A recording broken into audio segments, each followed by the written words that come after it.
1, find dy over dx and simplify. So for number 1, y equals to hyperbolic sine squared 5x. So for this one, y prime is equals to, let's convert it into exponential form.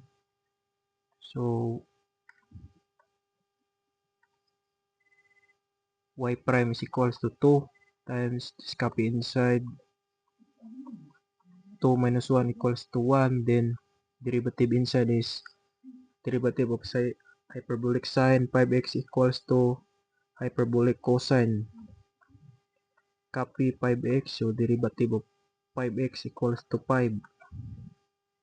So y prime is equals to, we know that sine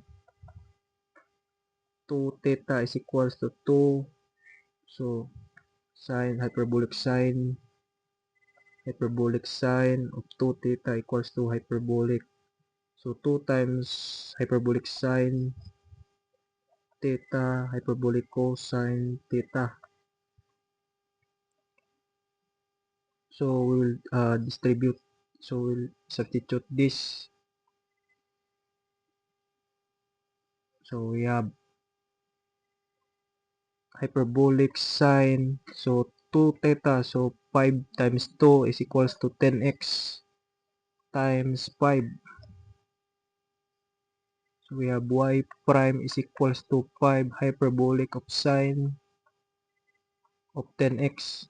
So this is now our final answer.